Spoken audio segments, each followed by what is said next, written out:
All right, today we're going to be breaking down the Eagles' schedule. Let's kick it right off with the Week 1 game against Green Bay in Brazil. Give me the Eagles. It's going to be a very, very tough game. Neutral site. I mean, they're going to be traveling. Everyone's going to be jet lagged. But I do see the Eagles just having a better team overall. I think it'll be a nice first 2 quarters, and the Eagles are going to start pulling away once they start identifying all the holes that they're going to exploit over that halftime break. Which leads me into Week 2 against the Falcons. It's home on Monday Night Football.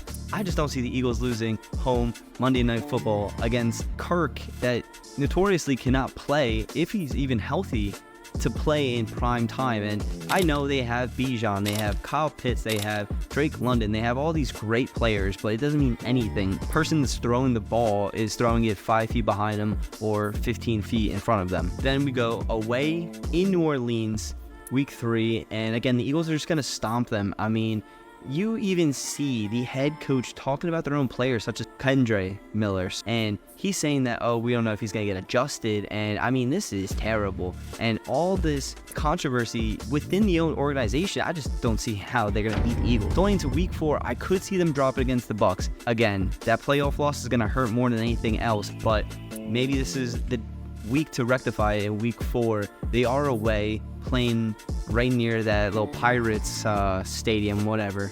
But I'll give it the Eagles, but I know this is a game that they can drop easily.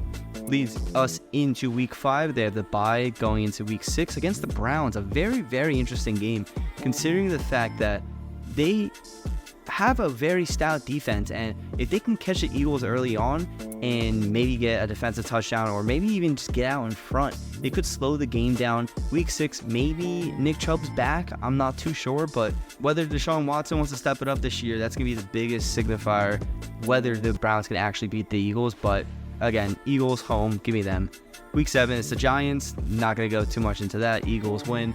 Week 8 against the Bengals.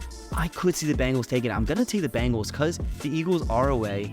It's a hollow weekend. I think the Bengals, I think they're going to be playing that iced out uniform as well. All the aura and all of the, positional benefits goes to the Bengals. I think the Eagles are going to be in that 7-0, 6-1 territory, so dropping another game here isn't going to hurt them too much. Which leads us into Week 9 against the Jags, home Sunday Night Football. I think this is going to be such a very, very fun game. I just don't see the Eagles losing Sunday Night Football.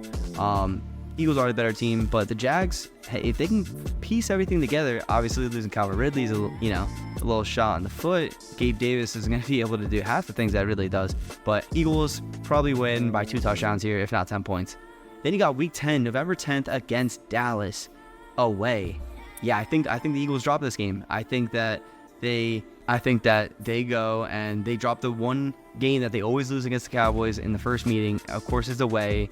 It's going to be a very, very big positional battle where you probably see both the teams only drop a game or 2 going into this match in Week 10. So I think Dallas takes it here. Week 11, Washington.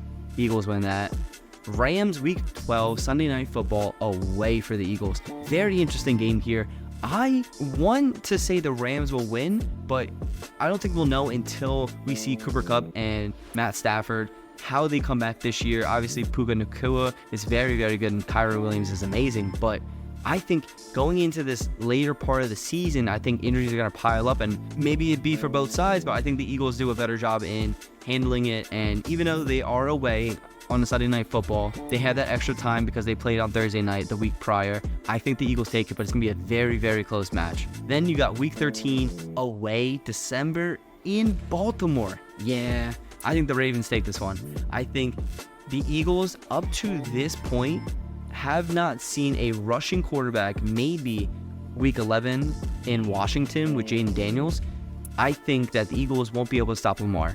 And whether it's a check down, whether it's a 45-yard bomb to Zay Flowers, I think slowly the Ravens piece of the Eagles, and it's not going to be a very, very big win, but I think that they could win by a touchdown, 8 points, 9 points, 10 points, that type of thing.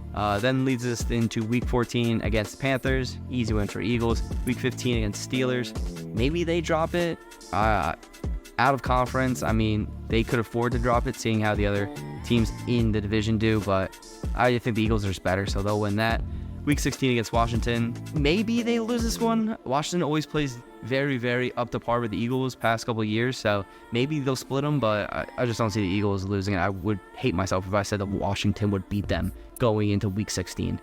Week 17, Eagles are home December 29th against the Cowboys. They will win that. Obviously, it's the last 2 weeks. They need to win that, especially if Cowboys are top of the division, which they expect to be, and even at the top of the NFC division. I think the Eagles have to win that game, and they will. Week 18 against the Giants. I'll say the Giants win. They beat the Eagles at home because they're resting their players. They already have a first-round bye, maybe a second-round bye. But other than that, there's no way that the Giants would beat them on an average week. But that is the Eagles season. Thank you guys for watching. If you guys like this, let us know. As always, it's been Studs.